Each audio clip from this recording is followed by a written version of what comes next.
Alright, you're going to see in an upcoming video that at night I went to pull start this after having a break and the cord came out. It never went back in. Uh-oh. It didn't recoil back.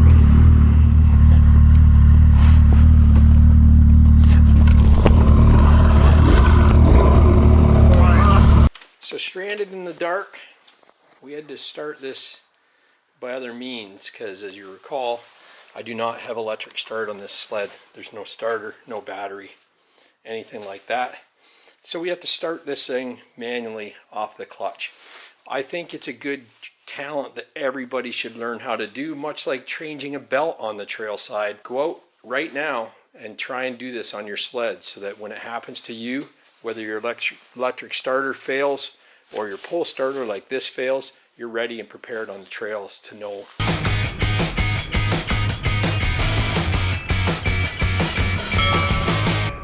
how to do this. Remove your side panel. Remove the clutch belt cover by pulling that pin out.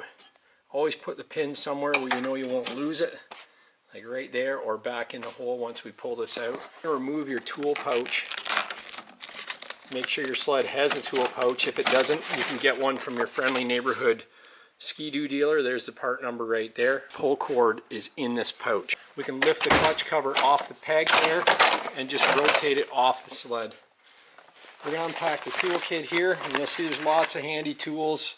Screwdriver, we've got a lighter in there, and the rope is like this. When you get your rope, the older machines, you'll hear me say in the other video that where's the gray plastic clip? There used to be a clip on these that you'd hook to the primary clutch. The newer ones we found, and the 3 sleds that were with us that day, do not have it. It was just basically a rope.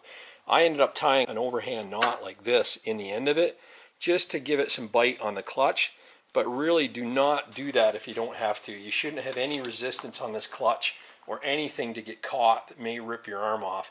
Never tie a loop into the clutch like this. It gives you pull on it. Never do that. You don't need to. You can grip it in your hand like this well enough. Make sure that your kill switch is up. You want to make sure that's off and it's ready to start. This thing is dead cold. It's not like we're running it all day like I was when my recoil broke. So this might not start as well as it normally should. And what we found that day is pulling straight up. So you could try and do this with the clutch cover on, but I found that it wouldn't start if I was pulling out like this. We had to pull straight up like that on it to get it to go. The little knot I'm just going to tuck in here behind the head of this bolt, and I'm going to wrap it around like this. You don't want it to be, you don't want to make it catch so it rips your arm out or your fingers off. That's why do not have a loop in this other end. Have it free end, and have it so that it's going to slip out of your hand if this thing does fire up and not cause any damage. But having that knot in there gives me extra bite. So I'm thinking we're going to be lucky on this one. Hey! Just like that. So that's a little tip there. Is just put that little knot in the end of it. Your sled will fall right up. Let's do that again. We've tied a loose knot in the end of this rope. I'm going to put it between the clicker adjustment. I'm going to wrap it around like this.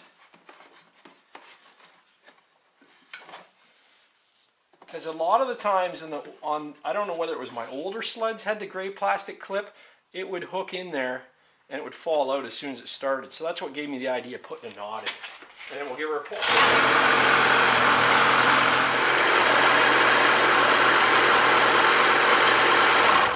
And that's how you manually start a Ski-Doo snowmobile with the pull rope and the tow kit.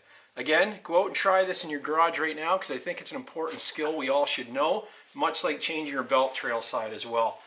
It's not a case of if it's going to happen to you, it's a case of when it's going to happen to you, so be prepared. Hope you enjoyed the video. Give it a like, thumbs up, share it, and I'll catch you on the next one.